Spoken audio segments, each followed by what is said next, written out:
Bismillahirrahmanirrahim. Alhamdulillahirrabbilalamin. Wassalatu wassalamu ala ashrafil anbiya'i wal mursalin wa ala alihi wa ashabihi wa man tabi'ahum bi ihsanin ila yaumiddin.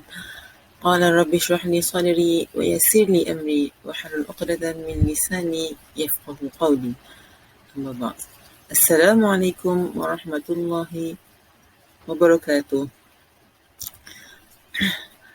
Kami dari kumpulan Bahasa Arab Menengah akan menjawab persoalan berkaitan kerja khusus kami, iaitu sejauh manakah guru berjaya melaksanakan PDPR secara berkualiti selaras dengan inisiatif Pelan Pembangunan Pendidikan Malaysia PPPM 2013-2025 bagi mencapai potensi murid untuk menghadapi kehidupan masa hadapan. Kumpulan ini terdiri daripada 3 orang ahli. Saya, Farah Nadirah binti Rusdi, akan membentangkan hasil analisis data kejayaan pelajar dalam peperiksaan awam seperti peperiksaan Sijil Pelajaran Malaysia SPM, Sijil Tinggi Agama Malaysia STAM dan Sijil Tinggi Persekolahan Malaysia STPM bagi tahun 2020. Kemudian sahabat saya, Huda Sakinah binti Ash'ari, akan menghuraikan proses dan bahan yang menyumbang kepada kejayaan pelajar dan diakhiri oleh saudara Muhammad Zahir bin Ismail yang akan menutup pembentangan dengan membincangkan tentang proses dan kejayaan pelajar dalam bidang core curriculum.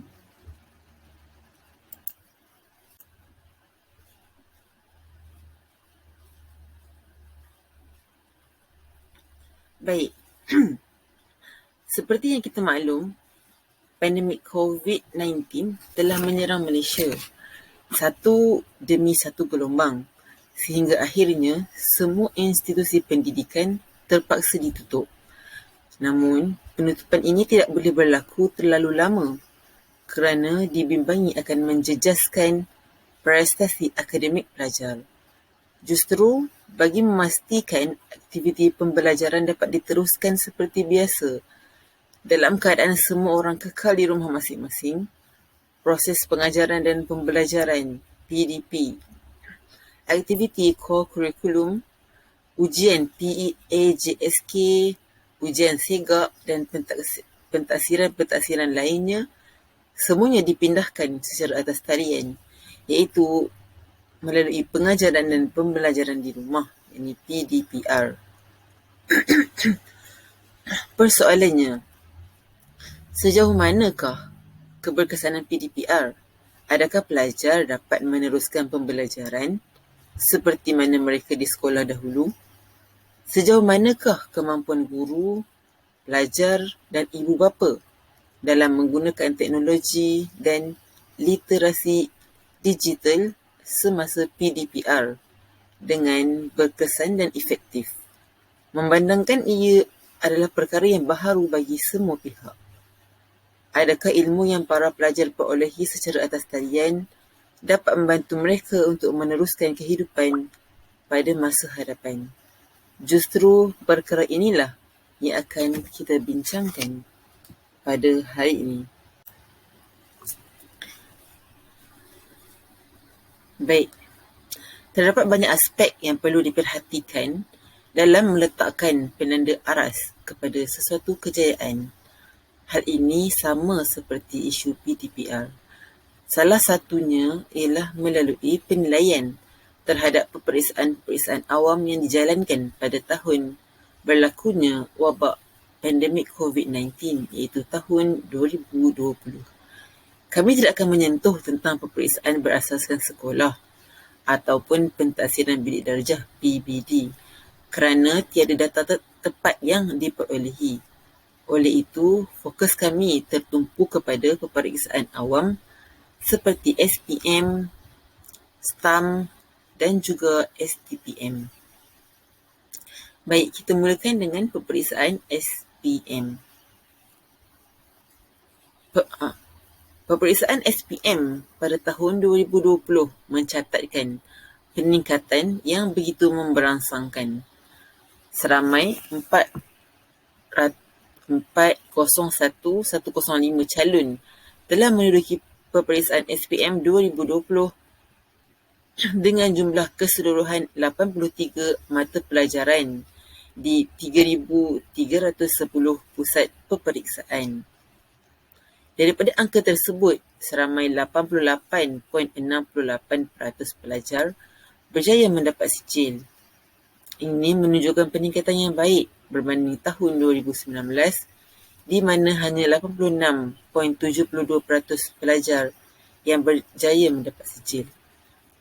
Bilangan pelajar yang berjaya mendapat A dalam semua mata pelajaran pula adalah seramai 9,411 orang bersamaan 2.46%, manakala bilangan pelajar yang gagal semua subjek adalah sebanyak 1.16% ataupun 4.416 orang calon. Walaupun jika kita bandingkan seperti dalam skrin, berbanding tahun 2019, ia agak menurun sedikit, namun masih dikira dalam keadaan yang baik. Masih dikira dalam peratus yang sangat baik. Malah, pencapaian calon luar bandar yang sebelum ini mempunyai jurang perbezaan yang besar juga dapat dikurangkan. Begitu juga dengan pelajar yang terdiri daripada calon berkeperluan khas CBK yang layak mendapat sijil SPM. Bilangan mereka meningkat dari 61.34% pada tahun 2019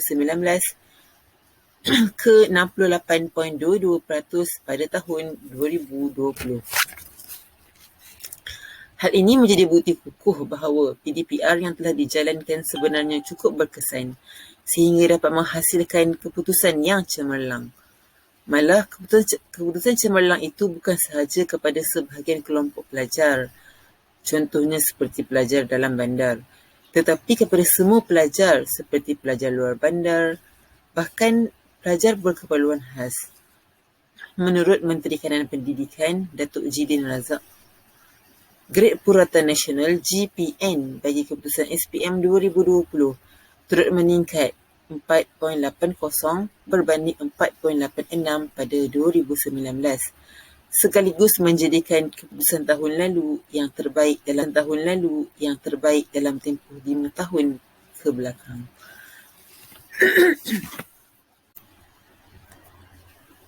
Seterusnya, keputusan STAM. Adapun keputusan STAM pula mencatatkan Grade Purata Nasional GPN 3.04 pada tahun ini, agak menurun daripada GPN tahun 2019 yang mencatatkan 2.98. Namun, harus diambil kira bahawa peperiksaan STAM kali ini adalah yang kali pertama selepas silibus STAM ditukar kepada silibus yang baru. Bukan sahaja silibus yang bertukar, malah bentuk soalan peperiksaan dan sebagainya turut bertukar. Jadi, pelajar-pelajar maupun guru-guru sendiri masih baru dengan silibus yang baru. Mereka masih belum terbiasa dengan bentuk soalan dan silibus baharu ini. Walau bagaimanapun, ianya diyakini akan meningkat pada beberapa tahun ke hadapan. Ini dapat dilihat melalui graf peperiksaan STAM itu sendiri, di mana GPN pada tahun 2016 adalah 3.06 dan meningkat sedikit pada tahun 2017 dengan 3.01, seterusnya tahun 2018 3.02 dan 2019 2.98, seperti yang kita sebutkan di atas. Jadi dapat dilihat walaupun dengan pertukaran silibus dan bentuk soalan, GPN yang terhasil masih di peringkat yang sangat baik. Manakala seramai 27 orang pelajar berjaya mendapat 10 mumtaz, kira-kira 10.5% daripada keseluruhan pelajar, dan agak mencatatkan penurunan berbanding 1.4% pada tahun 2019.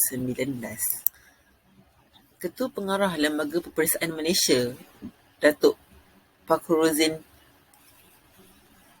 Ghazali berkata bahawa berikutan calon STAM 2020 menggunakan format baharu, keputusan peperiksaan itu tidak akan dibandingkan dengan keputusan STAM tahun 2019. Justru isu di sini bukanlah isu mengenai PDPR dan sebagainya, tetapi lebih kepada isu mengenai format baru itu sendiri. Namun secara keseluruhannya, keputusan keseluruhan masih di peringkat yang sangat baik. Dan yang terakhir ialah peperiksaan STPM. Peperiksaan STPM tidak mencatatkan banyak perbezaan di antara tahun 2019 dan 2020. Seperti yang dapat kita lihat di skrin,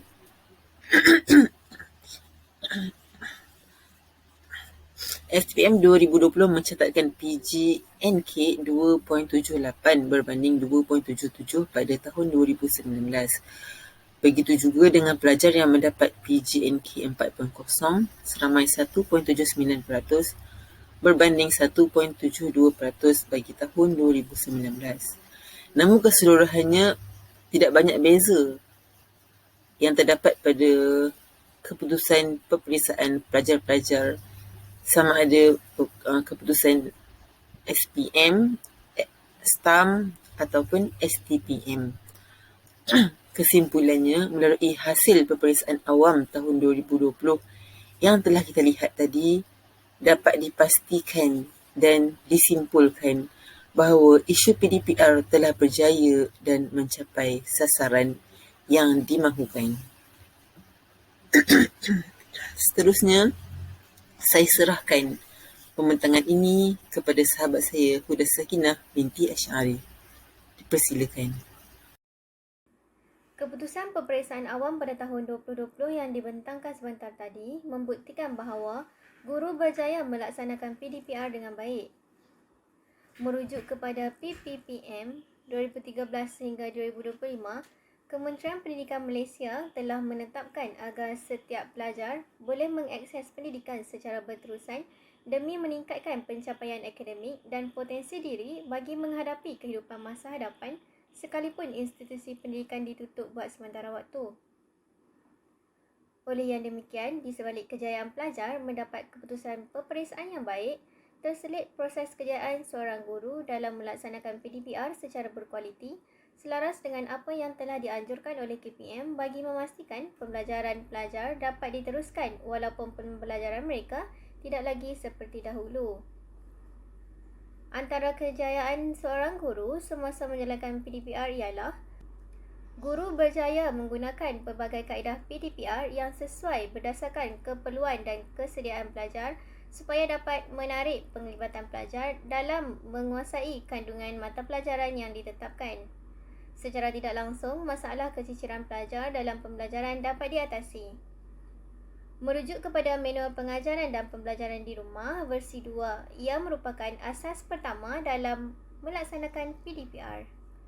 Oleh itu, bagi memastikan tiada keciciran pelajar, pelbagai pendekatan telah digunakan sama ada secara dalam talian, luar talian, secara gabungan atau secara luar kawasan sekolah yang dikenali juga sebagai off-site. Pendekatan dalam talian. Guru berjaya menggunakan pelantar dan bahan-bahan pembelajaran berkualiti yang disediakan oleh KPM seperti D5, Didik TV, Cikgu Tube dan EduWeb TV. D5 merupakan singkatan kepada Digital Educational Learning Initiative Malaysia. Ia merupakan penjenamaan semula bagi platform MOE Digital Learning yang dibangunkan oleh KPM. D5 merupakan platform tunggal yang menyediakan perkhidmatan sistem pengurusan pembelajaran serta sumber-sumber pembelajaran yang boleh digunakan oleh para pendidik dan juga murid untuk belajar secara dalam talian. Didik TV. Kandungan Didik TV yang disiarkan telah diluluskan oleh KPM selaras dengan sistem pendidikan kebangsaan mengikut sukatan kurikulum dan core kurikulum kebangsaan. Didik TV akan memaparkan kandungan yang memperkasakan ilmu budaya, menerapkan nilai-nilai murni dan mewujudkan platform bagi masyarakat berinformasi. Cikgu Tube. Cikgu Tube ialah platform yang mengandungi video berkualiti yang dihasilkan oleh para guru khususnya untuk pendidikan dan inovasi. EduWeb TV. EduWeb TV merupakan portal pendidikan interaktif berasaskan video yang boleh digunakan dalam PDPR. Guru berjaya memanfaatkan aplikasi media sosial. Selain pelantar yang disebut, penggunaan aplikasi media sosial atau aplikasi seperti Google Meet, Zoom atau Microsoft Teams secara lintas langsung live streaming atau e-permainan gamification, video, klip audio, e-book dan rakaman atau tugasan dalam talian turut menjadi pilihan para guru. Jelas di sini bahawa kemudahan digital benar-benar dimanfaatkan oleh guru dan pelajar bagi memastikan kelancaran PDPR. Merujuk kepada PPPM, antara aspirasi pendidikan ialah kecekapan. Oleh itu, peruntukan tinggi yang telah diberikan kepada sektor pendidikan, terutamanya berkaitan dengan peranti mudah alih, kini telah dapat menghasilkan pelajar yang berkemahiran, terutamanya dalam menggunakan kemudahan teknologi. Terkini, terdapat pelan jaringan prihatin yang telah diusahakan oleh pihak kerajaan bagi meningkatkan lagi tahap akses pelajar kepada pendidikan. Pelan bantuan yang berbentuk langganan perkhidmatan telekomunikasi dan pembelian peranti smartphone sedikit sebanyak dapat meringankan bebanan ibu bapa dan pelajar bagi meneruskan sesi PDPR. Semoga bantuan ini secara tidak langsung akan meningkatkan pencapaian akademik pelajar, seterusnya membina potensi mereka pada masa hadapan. Pendekatan luar talian. KPM tahu dan akur bahawa setiap sekolah adalah unik serta mempunyai keperluan dan cabaran tersendiri. Jadi PDPR luar talian dicadangkan bagi pelajar yang mempunyai masalah capaian internet. Walau bagaimanapun, pelajar masih lagi boleh belajar menggunakan peranti seperti komputer, komputer riba, tablet atau telefon pintar. Tambahan, PDPR juga boleh berlaku apabila pelajar belajar menggunakan buku teks atau bahan pembelajaran yang lain. Kiranya, pelajar memuat turun bahan PDPR lain semasa terdapat capaian internet. Bahan tersebut boleh didapati dalam bentuk video, audio, slide, nota atau latihan dan sebagainya. Pendekatan offsite iaitu secara luar kawasan sekolah. Pendekatan pembelajaran ini berlaku di lokasi seperti di pusat komuniti atau di lokasi yang bersesuaian dengan persetujuan pihak sekolah dan ibu bapa penjaga serta komuniti. Namun begitu, ianya sukar dipraktikan kerana terdapat unsur perhimpunan yang seharusnya dielakkan. Walau bagaimanapun, pendekatan offsite ini tetap diguna pakai dan menjadi pilihan para guru dari sekolah kawasan pedalaman yang mana muridnya tidak dapat atau sukar mengakses pembelajaran menggunakan internet. Oleh yang demikian, guru akan mencetak bahan dan lembaran kerja untuk diberikan kepada pelajar. Ibu bapa penjaga akan mengambil bahan pembelajaran di sekolah atau dihantar atau juga dipus ke rumah. Komuniti pula membantu guru dan memberi bantuan kepada sekolah dari segi material seperti bahan atau peralatan, termasuklah sokongan dan perkhidmatan dalam bentuk idea, tenaga dan kemahiran. Peranan ibu bapa dan komuniti. Tatkala menyebut tentang ibu bapa, ketahuilah bahawa tugas guru dalam melaksanakan PDPR dengan berkesan tidak akan tercapai jika sekiranya tiada bantuan dari ibu bapa penjaga. Peranan mereka sangat penting dalam membantu pelajar mendapat maklumat berkaitan dengan PDPR atau arahan berkaitan tugasan dan kerja rumah yang diberikan. Bantuan mereka membantu pelajar mengakses D5, Didik TV, Cikgu Tube, EduWeb TV dan lain-lain aplikasi yang disediakan oleh para guru sangat diperlukan. Pendek kata, peranan ibu bapa dalam membantu dan memantau serta menyokong pembelajaran pelajar akan menstabilkan emosi dan memotivasikan mereka untuk terus belajar.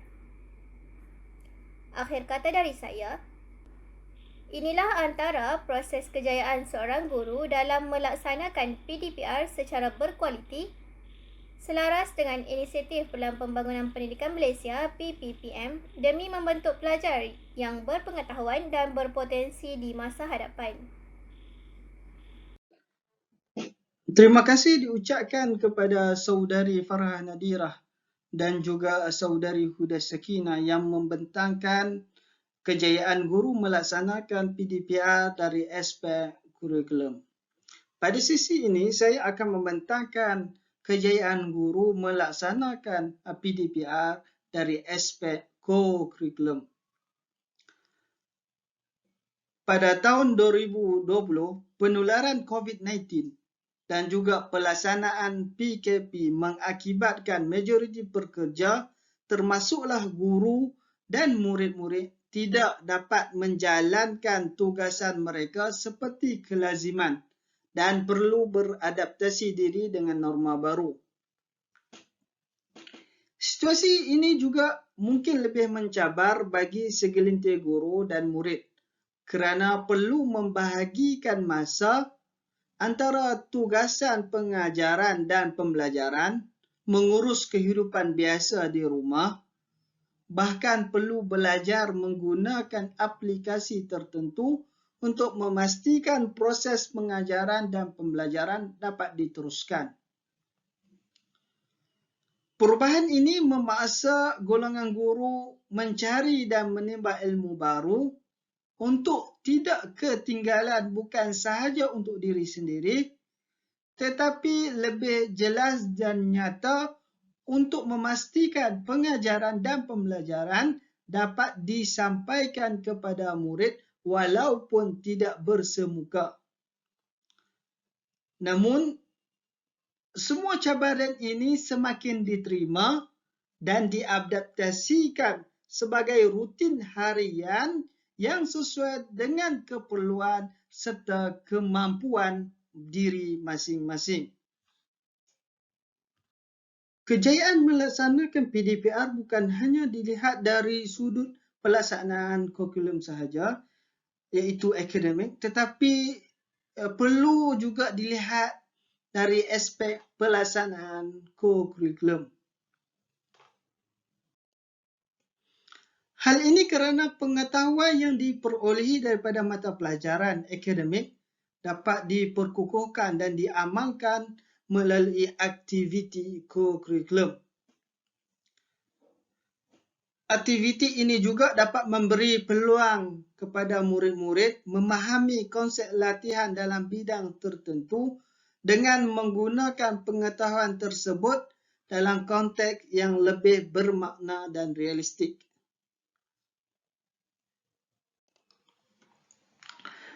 Kurikulum dapat membantu meningkatkan prestasi dan puntuasi murid yang dihasratkan dalam Pelan Pembangunan Pendidikan Malaysia 2013 hingga 2025 melalui 6 aspirasi murid, iaitu pengetahuan, kemahiran berfikir, kemahiran memimpin, kemahiran duibahasa, etika dan kerohanian serta identiti nasional.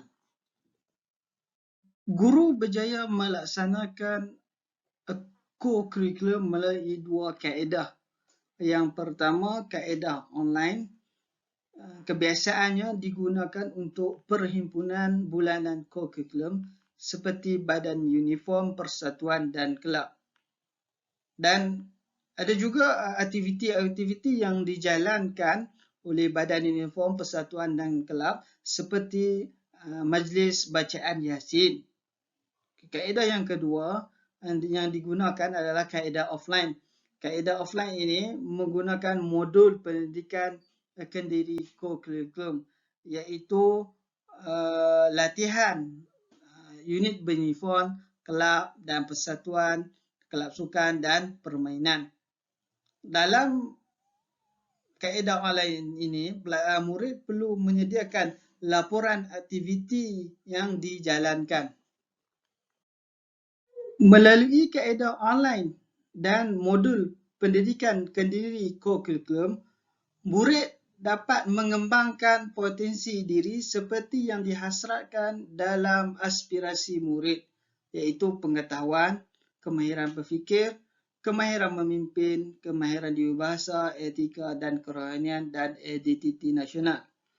Bahkan aktiviti kendiri ini memberi pengalaman dan keyakinan kepada murid dalam proses penerokan ilmu baru dan menjadikan murid tersebut kreatif dan inovatif. Kejayaan melaksanakan aktiviti co-curriculum secara PDPR juga boleh dilihat melalui penyertaan murid dalam pertandingan di peringkat sekolah, daerah, negeri dan kebangsaan. Penyertaan murid-murid dalam pertandingan di peringkat sekolah boleh dilihat dalam pertandingan co-akademik seperti syarahan bahasa Melayu, bahasa Inggeris, bahasa Arab, tilawah dan hafazan Al-Quran. Manakala pertandingan dari sudut co-curriculum boleh dilihat dalam pertandingan e-sport seperti Mobile Legends dan juga pertandingan chess online. Kesimpulannya, pada peringkat awal pelaksanaan PDPR, terdapat pelbagai cabaran dan kelemahan kerana pada peringkat ini adalah peringkat penerokaan dan penyelesaian daripada kelaziman biasa kepada norma baru.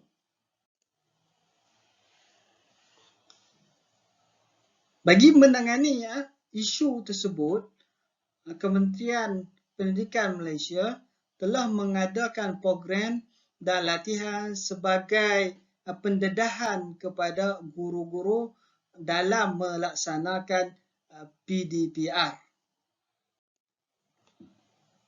Kini kejayaan PDPR boleh dilihat dengan percambahan video pendidikan dan latihan yang dihasilkan oleh guru-guru melalui pelbagai platform seperti YouTube, Didik TV, Quizizz, Wordwall dan lain-lain. Begitu juga dengan percambahan modul-modul pembelajaran kendiri bagi memastikan tiada murid keciciran dalam pendidikan.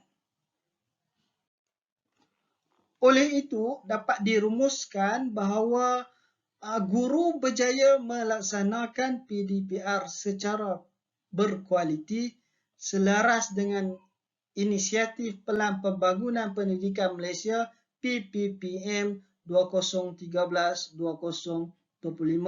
bagi mencapai potensi murid untuk menghadapi kehidupan pada masa hadapan. Sekian saja daripada kami. Terima kasih.